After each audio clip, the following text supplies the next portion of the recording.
Morning students become semester 2 marketing management. आज हम marketing management में मोस्ट टाइम की थ्योरी और आज थोड़ा डिटेल वीडियो अबाउट कि आपको अगर 2 यूनिट करने हैं तो कौन से 2 यूनिट आपको करने चाहिए। And the most important thing कि मैं 2 यूनिट के इम्पोर्टेंस एक साथ नहीं दे रही हूँ, मैं आपको 1 यूनिट के इम्पोर्टेंस दूंगी और वो मैं आपको लिटिल बिट थोड़ा थोड़ा एक्सप्लेन कर दूंगी ताकि आपको जब एग्जाम में लिखना हो तो आपको प्रॉब्लम ना हो। ओके, क्योंकि अभी हमारे पास टाइम है तो एक्सप्लेनेशन का वीडियो बन सकता है। चलिए स्टार्ट विद ये अप्रैल 2019 का मार्केटिंग मैनेजमेंट का पेपर है और उसके अंदर 2019 के पेपर 70 मार्क्स का है जो आप जानते हैं, जिसमें यूनिट 4 मेरे हिसाब से काफ़ी इंटरेस्टिंग है। चलिए मैं आपको सबसे पहले समझा देती हूँ कि आपको कौन सा यूनिट करने चाहिए। तो you have 4 units. Unit 1 is about introduction, marketing and market demand. Unit 2 आपका ब्रांडिंग और प्राइसिंग है और साथ में एडवर्टाइजिंग भी है। और यूनिट 3 आपका कंज्यूमर बिहेवियर और मार्केट सेगमेंटेशन है। और यूनिट 4 आपका मार्केट एंड मार्केटिंग रिसर्च है, जिसमें एक पॉइंट एथिकल इशू है जिसकी क्वेश्चंस बहुत कम आते हैं। ओके, सो आइडियली मेरे हिसाब से अगर आपको 4 में से कोई 2 यूनिट करने चाहिए तो एक आपको यूनिट 1 पकड़ना चाहिए जो बेसिक है, जिसमें मार्केट डिमांड और मार्केटिंग के बारे में लिखना है। और चौथा यूनिट आपको पकड़ना चाहिए market research and marketing research, क्योंकि ये जो एथिकल इश्यू वाला पार्ट है वो हार्डली पूछा जाता है। जैसे कि ये मार्केटिंग रिसर्च का यूनिट 4 है, जिसमें यूनिवर्सिटी में पूछे 2012 यानी 2012 से लेकर 2017 तक के क्वेश्चन है। 19 का पेपर तो मेरे पास है ही, और उसमें अगर आप देखें ना तो एथिक्स के लिए 1 या 2 क्वेश्चन, जैसे कि 17 से लेकर 14 में सिर्फ एक ही क्वेश्चन है कैरेक्टरिस्टिक्स ऑफ एथिकल, ये वाला। और उसके बाद क्वेश्चन सीधा गया है this one characteristics of ethics 2016 में। और 2019 की बात करूँ मैं तो 2019 में सिर्फ एक question, and that is give note on rights of respondent, और वो भी आपका ऑप्शन में निकल जाता है। ओके, सो मेरे हिसाब से आपको यूनिट 4 करना चाहिए और उसमें एथिक्स को आपको ऑप्शन में निकाल देना चाहिए। यस, लेकिन अगर आप एथिक्स को ऑप्शन में निकालते हैं, unit 4 ethical issue in marketing research को ऑप्शन में निकालते हैं, तो आपको एक चीज़ तय करनी है कि यूनिट 4 का जो फर्स्ट पार्ट है about market and marketing research, उसके मोस्ट इंपॉर्टेंट जितने भी क्वेश्चन है सारे कर लेने चाहिए। सो आपका 4 क्वेश्चन में से जो 2 क्वेश्चन लिखने हैं उसमें से आपका 1 क्वेश्चन तय है कि आपको आएगा। ओके, तो यहाँ पर आपका जो यूनिट 4 है उसके मैं आपको मोस्ट इंपॉर्टेंट क्वेश्चन समझा देती हूँ, थोड़ा बहुत एक्सप्लेन कर देती हूँ ताकि आप एग्जाम में लिख पाए और याद भी रख पाए। हमेशा पढ़ने की जो शुरुआत करते हैं वो आपको जो भी सब्जेक्ट इंटरेस्टिंग लगता है वहाँ से करें, और उसमें भी उस यूनिट से स्टार्ट करें जो यूनिट आपको मज़ेदार लगता है। मेरे हिसाब से यूनिट 4 जो है वो काफ़ी मज़ेदार है। ओके, चलिए सबसे पहले यूनिट 4 चैप्टर का नाम है marketing research and ethical issue in marketing research. Chapter 1 unit 4 का चैप्टर 1 मार्केटिंग रिसर्च है, उसे करना है। सबसे पहले इंपॉर्टेंट क्वेश्चन, तो आपको यहाँ पर डेफिनेशन वगैरह सब होगी। याद रखिए मार्केट रिसर्च और मार्केटिंग रिसर्च का जो डिफरेंस है उसे आप करिए। क्यों इसे करिए? क्योंकि अगर आप इसे करते हैं उसमें पहला मीनिंग आता है। कोई भी क्वेश्चन मीनिंग के बिना अधूरा है, यानी कि अगर आपको अच्छा इसमें एमसीक्यू नहीं आएंगे, इसमें ऑब्जेक्टिव क्वेश्चन आएंगे। तो अगर ऑब्जेक्टिव और एमसीक्यू भी आते हैं इन केस 1%, 99% आपके शॉर्ट क्वेश्चन के चांसेस हैं, लेकिन कुछ कह नहीं सकते। अगर एमसीक्यू आते हैं तो भी वो उसी में से बनते हैं। तो मार्केटिंग रिसर्च का डेफिनेशन ये फिलिप कोटलर का आपको दिखाई दे रहा है। Philip Kotler is considered as a marketing guru. Marketing के बारे में अगर किसी ने बहुत अच्छा लिखा है और अगर आपको पढ़ने की इच्छा है तो फिलिप कोटलर की मार्केटिंग मैनेजमेंट की बुक है, वो बहुत इंटरेस्टिंग है। आप चलो बुक ना पढ़े, लेकिन आप एटलीस्ट डेफिनेशन तो कर ही ले। ये वाले डेफिनेशन कि मार्केटिंग रिसर्च किसे कहते हैं। Marketing research means systematic problem analysis, model building and fact finding for the purpose of improved decision making and control in the marketing of goods and services। इसे मैं बहुत ही आसान लैंग्वेज में समझाती हूँ कि मार्केटिंग रिसर्च किससे कहते हैं। तो वो एक सिस्टमेटिक प्रॉब्लम एनालिसिस मॉडल है, यानी कि अगर आपको आपकी कंपनी में, आपके प्रोडक्ट में, आपकी स्ट्रेटेजी में कोई प्रॉब्लम लग रही है तो उस प्रॉब्लम को एनालाइज करने का जो आप एक सिस्टम बनाते हैं वो मॉडल है जो बहुत ही सिस्टमेटिक है। जिसके अंदर आप fact finding for the purpose of improved decision making, जिसके अंदर आप फैक्ट ढूंढते हैं कि what is my problem actually, मेरा प्रॉब्लम क्या है, उसके सॉल्यूशंस क्या हो सकते हैं। तो इस तरह से आप एक फैक्ट फाइंडिंग रिपोर्ट रेडी करते हैं जिसका मेन पर्पज़ ये होता है कि आपका डिसीजन अच्छा हो, आपका इम्प्रूव्ड डिसीजन मेकिंग मतलब आपका डिसीजन अच्छा हो, and control in the marketing of goods and services, और आप उन हर चीज़ों पर कंट्रोल कर सकें मार्केटिंग में जो आपके प्रोडक्ट को या आपकी कंपनी को प्रॉफिट होने से रोक रहे हैं। तो this is called a definition of Philip given by Philip Kotler. Remember student, आप आंसर शीट में अगर इस तरह से कोट करते हैं देन आपके मार्क्स थ्योरी में इस तरह से ज़्यादा आ सकते हैं। This is a definition of marketing research. पहला इंपॉर्टेंट क्वेश्चन है आपका, difference between market research and marketing research. Meaning जो मैंने आपको आगे समझाया, सिंपल लैंग्वेज में समझाओ तो मार्केट रिसर्च छोटा है, मार्केटिंग रिसर्च बहुत बड़ा है। Marketing research include entire marketing process, जबकि मार्केट रिसर्च इज कंसिडर्ड कि भाई थोड़ा सा साइज ले लो, थोड़ा सा पोर्शन ले लो, थोड़ा सा डिपार्टमेंट ले लो, उस हिसाब से मार्केट रिसर्च होता है। ऑब्जेक्टिव क्या होते हैं? तो ऑब्जेक्टिव मार्केट रिसर्च का ये होता है कि वो प्रॉफिट इंक्रीज करना चाहता है, और वो कैसे इंक्रीज करेगा? तो भाई सेल्स बढ़ाओ, कंज्यूमर को सेटिस्फाई करो, राइट। मार्केटिंग रिसर्च का ऑब्जेक्टिव क्या होता है? मार्केटिंग रिसर्च का ऑब्जेक्टिव लॉन्ग टर्म होता है, वो लंबे टाइम पर सर्वाइव करना चाहते हैं मार्केट में, मेंटेन करना चाहते हैं अपनी पोजीशन को, इंक्रीज करना चाहते हैं अपने मार्केट शेयर्स को। तो यहाँ पर marketing research is a very long process. तीसरा डिफरेंस है स्कोप। स्कोप का मतलब है कि ये छोटा स्कोप है, इसका बहुत बड़ा वाइड स्कोप है। Decision process. डिसीजन प्रोसेस का मतलब होता है कि यहाँ पर आपके पास लिमिटेड इन्फॉर्मेशन है, क्योंकि आप छोटा सा मार्केट रिसर्च करते हो तो डिसीजन इतना स्ट्रांग नहीं हो सकता, लेकिन मार्केटिंग रिसर्च में आप इतना डिटेल एनालिसिस करते हो कि डिसीजन आप आराम से ले सकते हैं। एक्सपेंस ऑब्वियसली ये थोड़ा कम खर्चे वाला है, जबकि मार्केटिंग रिसर्च ज़्यादा खर्चे वाला है। स्वॉट analysis. What is the full form of स्वॉट? Strength, weakness, opportunity and threat. SWOT। Strength, weakness, opportunity and threat. यहाँ पर स्वॉट एनालिसिस पॉसिबल नहीं है, जबकि यहाँ पर है। स्वॉट एनालिसिस ये जो है ना, SOW ये गलत है, SWOT होना चाहिए यहाँ पे। ये आपको याद रखना है कि स्वॉट तभी पॉसिबल है जब आपके पास पूरी इन्फॉर्मेशन हो, और पूरी इन्फॉर्मेशन सिर्फ मार्केटिंग रिसर्च में हो सकती है, मार्केट रिसर्च में नहीं। स्ट्रेटेजी। यहाँ पर स्ट्रेटेजी बनाना थोड़ा लिमिटेड हो जाता है क्योंकि इन्फॉर्मेशन कम होती है। मार्केटिंग रिसर्च करते ही इसलिए ताकि हम स्ट्रेटेजी बनाए। Okay, so this is a difference, very very very important. Now the objective of marketing research. जैसे आप डिफरेंस करते हैं ना, तो ये वाले पॉइंट आपके ऑब्जेक्टिव ही बनते हैं कि कैसे। तो भाई पॉलिसी बनानी है, सबसे पहला मार्केटिंग क्या करना है, उसके लिए फ्रेमवर्क बनाना है। आइडेंटिफाई मार्केटिंग अपॉर्चुनिटी, कहाँ कहाँ का हम प्रोडक्ट बेच सकते हैं वो देखना है। टू असेस कॉम्पिटिटिव स्ट्रेंथ, कितनी हमारी ताकत है और कितनी हमारे कॉम्पिटिटर्स की कमजोरियां हैं वो चेक करना है।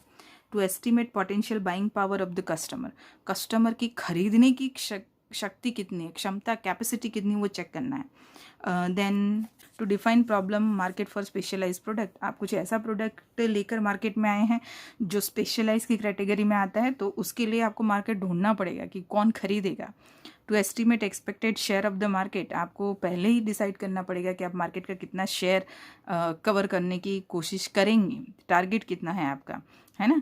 Then to assess probable volume of future sales, भविष्य में, फ्यूचर में आप कहाँ तक अपना सेल बढ़ाना चाहते हैं। देन इसको ले लीजिए, to study the geographical distribution of market, बहुत इंपॉर्टेंट है कि आप अपने सेल को कहाँ कहाँ तक फैलाना चाहते हैं, और उसके लिए आपको पूरा मार्केट का जियोग्राफिकल स्टडी भी करना पड़ता है। Then to indicate the proper distribution method, proper distribution method का मतलब है कि लोगों तक आपका प्रोडक्ट पहुंचना चाहिए। आज की तारीख में लोग प्रोडक्ट ढूंढने नहीं आते, आप लोगों के हाथ में पहुंच जाते हो जब उनकी रिक्वायरमेंट हो या ना हो। तो distribution strategy must be very strong. Okay, to make the product acceptable and saleable, product को एक्सेप्ट करवाना ज़्यादा ज़रूरी। I am using the word करवाना, हाँ, मैं ये नहीं बोल रही कि प्रोडक्ट को एक्सेप्ट करना। Company is making a strategy in a way that people or customers are already accepting your product like anything, वो इतना खुश होकर आपका प्रोडक्ट एक्सेप्ट कर लेते ये सोच के अरे वाह क्या क्या प्रोडक्ट है ना। तो ये पहले स्ट्रेटेजी बनानी पड़ती है कि भाई प्रोडक्ट को एक्सेप्टेबल बनाओ and then it becomes saleable. Then to solve the problem of branding and packing, branding और पैकिंग, कितना ब्रांड बनाना is the dream of any company, that they try to make their product as a set their product in the mind of a customer as a brand, तो वो brand के लिए हमेशा वो कोशिश करते हैं। Then to reduce the marketing cost, obviously ना, मार्केटिंग कॉस्ट कम होगी तो सेलिंग कॉस्ट कम कर पाओगे, प्रॉफिट ज़्यादा कमा पाओगे, लोगों को अफोर्डेबल की रेंज में मिल पाओगे। तो ये पूरी एक चेन है। Okay. Then to select the right course of action, वो इसको स्किप करो। सर्च ऑफ डिस्ट्रीब्यूटर्स, आपको आपका प्रोडक्ट जहाँ जहाँ पहुँचाना है तो distributor also are very important. तो यहाँ पर ये सारे उसके ऑब्जेक्टिव्स हुए।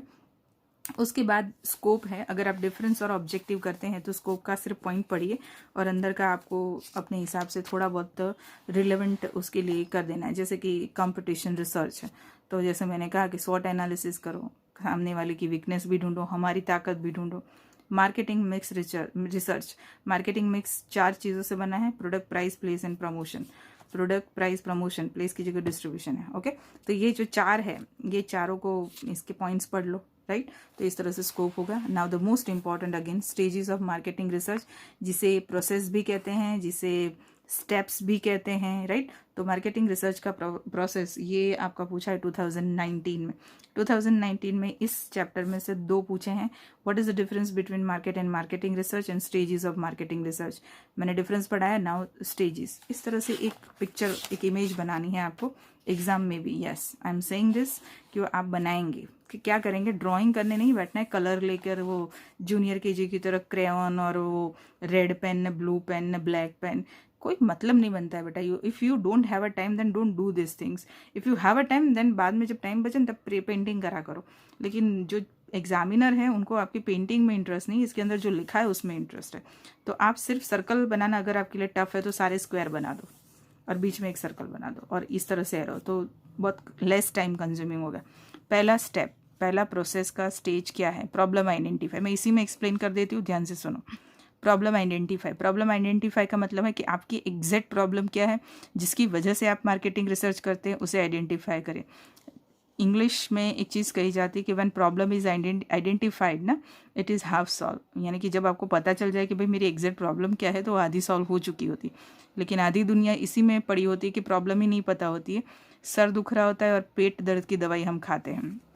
चलिए, प्रॉब्लम आइडेंटिफाई करिए। यानी कि आपका सेल कम हो रहा है तो दैट इज़ योर प्रॉब्लम। नहीं, प्रॉब्लम ये है कि आपका सेल कम क्यों हो रहा है। तो प्रॉब्लम ये है कि आप अलग अलग तरह के varieties, fragrance, shapes, design, size, packing नहीं दे रहे हैं कस्टमर्स को। कस्टमर्स नीड्स वेराइटी, कस्टमर्स को बहुत ज़्यादा वेराइटी चाहिए, आप नहीं दे रहे हैं, so that is your problem. Second, research objective. Problem मिल गई तो रिसर्च ऑब्जेक्टिव क्या है, तो भाई वेराइटी दो, तो कॉस्ट बढ़ेगा, तो भाई यहाँ बढ़ेगा, नहीं बढ़ना चाहिए क्योंकि सेलिंग प्राइस नहीं बढ़ानी है। तो ये सारी चीज़ें आपके ऑब्जेक्टिव्स होंगे। Third, source of information. इसके लिए इन्फॉर्मेशन चाहिए। इन्फॉर्मेशन 2 जगह से मिल सकती है, primary source and secondary source. तो कलेक्शन ऑफ इन्फॉर्मेशन और सोर्स ऑफ इन्फॉर्मेशन में यही है कि सोर्स 2 तरह के हैं, primary data and secondary data. Collection of information में primary source generally are internal sources, company खुद, मैनेजर, CEO, कंपनी के अकाउंट्स, राइट। और सेकेंडरी सोर्स मतलब आपके magazines, newspaper, business magazines, interviews, ये सारे कलेक्शन ऑफ इन्फॉर्मेशन में सेकेंडरी आता है। एनालिसिस ऑफ इन्फॉर्मेशन, इकट्ठा तो कर लिया, अब उसको एनालिसिस करना है। यहाँ पर स्टैटिस्टिक आता है। स्टैटिस्टिक कई तरह से, तो आप उसका mean, median, mode, standard deviation, ये सब इसमें आता है। एनालिसिस ऑफ इन्फॉर्मेशन कि भाई उसको टैबुलेशन करो, उसका इन्फॉर्मेशन को अच्छे से डिवाइड करो और उसका एनालिसिस स्टैटिस्टिकल मेथड से करो और रिजल्ट लाओ। चलिए, नंबर 6, रिपोर्ट्स ऑफ फाइंडिंग। आपने रिजल्ट ला दिया कि भाई को रिलेशन बनता है किस चीज़ का, तो बोले कस्टमर्स की सैलरी बढ़ती है यानी परचेजिंग पावर बढ़ता है तो डिमांड बढ़ती है, तो ये आपने को रिलेशन एग्जिस्ट कर लिया।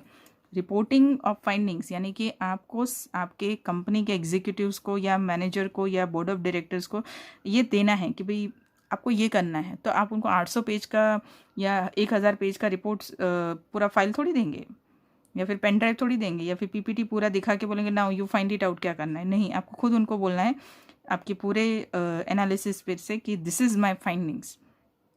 एज अ मार्केटिंग मैनेजर और as a production manager I found that कि भाई हमें इस तरह से अगर स्ट्रेटेजी बनाते हैं तो we our problem will be solve. तो this is called process marketing research की। I hope you got the point.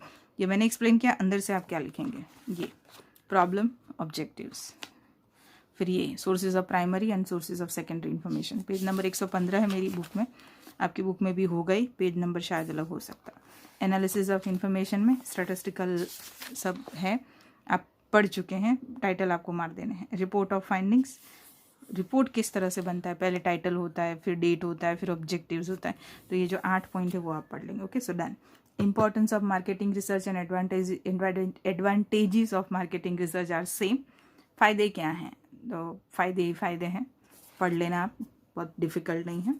मैं आपको लिमिटेशन बताती हूँ कि what is limitation of marketing research.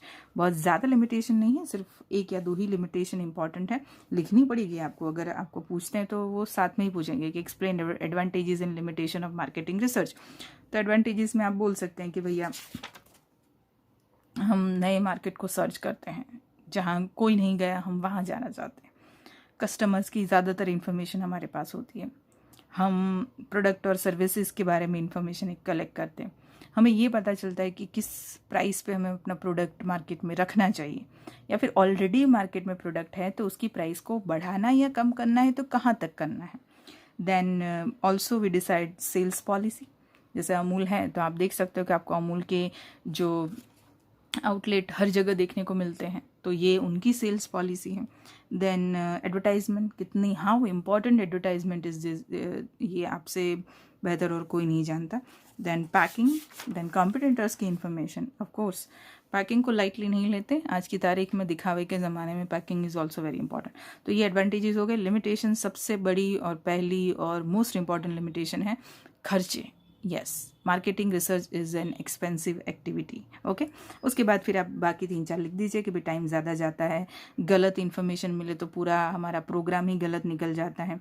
Then market इतना वेरिएबल है, इतना फ्लेक्सिबल है, इतना चेंजिंग, उसमें चेंजेस आते रहते हैं कि आपने मार्केटिंग रिसर्च स्टार्ट करी, 2 साल बाद आपने रिजल्ट लाए और पता चला कि जिस बेस पर आप मार्केटिंग रिसर्च कर रहे थे वो बेस ही चेंज है, पूरा मार्केट का ट्रेंड ही चेंज हो गया। So this is also one of the very big limitations. And expert employ, यानी कि एक्सपर्ट साथ में interested, efficient, honest and ethical, ये एम्प्लॉयज़ मिलना भी बहुत मुश्किल है आज की तारीख में। Okay, so this is called limitation. तो ये हो गया आपका 4th यूनिट का फर्स्ट चैप्टर। इंपॉर्टेंट समझाया मैंने, जितना कहा है आप उतना कर लीजिए तो आपको प्रॉब्लम नहीं होगी। Now the second part is ethical issue in marketing research. तो ऑब्जेक्टिव्स में आपको पूछ सकते हैं कि what is ethical issue in marketing research. Ethical issue है क्या? तो it's all about dealing with the judgment that certain type of research activities are disappropriated. या आप जैसे कि एक सिंपल सा एग्जांपल है कि एक मॉल में ड्रेसिंग रूम है और उसमें मिरर है, मिरर 1 फेस मिरर और 2 फेस मिरर होते हैं। अगर हमें लगता है कि वो 1 फेस मिरर है लेकिन उस मॉल में वो 2 फेस मिरर रखा हुआ है, it means that this is inappropriated activity by the business unit, और you can say that it is unethical approach, unethical issue. Okay, so this is the meaning of ethical and unethical issues in marketing. एक ही question 2019 में पूछा है and that is this, the ethics for respondent. उन्होंने इस तरह से पूछा है कि what are the rights of respondent, same ही है ना। तो जैसे कि मैं 1-2 राइट्स आपको फटाफट समझा देती हूँ। जैसे कि right to choice, right of safety, right to be inform, right of privacy. Right of choice, आपके customers has a full right to decide what they want to buy और नॉट। या डेफिनेटली आपकी जो सेल्स पर्सन है आपको influence कर सकते हैं कि नहीं मैडम रेड गाड़ी मत लीजिए, वाइट लीजिए, इसकी रीसेल वैल्यू आ जाएगी। तो ही और she can influence you, but ultimate right is yours, आपके डिसाइड करेंगे। Then right of safety, definitely दोनों तरह की सेफ्टी आज के ज़माने में ज़रूरी है, फिजिकली एंड ऑल्सो मेंटली। तो यहाँ पर वो एक चीज़ को ध्यान में रखा जाता है। Right to be inform, all the customer have, Indian का हर एक Indian citizen has a full right to get inform. Right to information act आपने सुना ही होगा, तो वो तो बहुत ही ज़रूरी है। And the last is right of privacy, वो मैंने बोला 2 फेस मिरर है, CCTV कैमराज हैं, जो दिखते हैं वो प्रॉब्लम नहीं है, लेकिन वो कैमरा जो हिडन है, hidden camera, that actually disturb our right of privacy. तो ये आपके लिए ये क्वेश्चन आप कर लीजिए। मैंने जैसे कहा कि चैप्टर 1 और 2 में, यूनिट 4 के 2 चैप्टर में अगर आप चैप्टर 2 को स्किप करना चाहते हैं तो यू कैन, बट उसके सामने आपको चैप्टर 1 में मैंने अभी जितने क्वेश्चन एक्सप्लेन किए आपको वो सारे कर देने। मेरे एक्सप्लेनेशन के बाद I think it will be easy for you to understand. ये IMP भी हुआ यूनिट 4 के, आप यूनिट 4 के IMP रेडी करिए, तब तक मैं आपके लिए दूसरा वीडियो रेडी करती हूँ अबाउट यूनिट 1। इसी तरह मैं आपको एक्सप्लेन कर दूंगी और इसी तरह IMP दे दूंगी, आप करिए, ठीक है। चलिए मिलते हैं नेक्स्ट वीडियो में, बाय स्टूडेंट्स।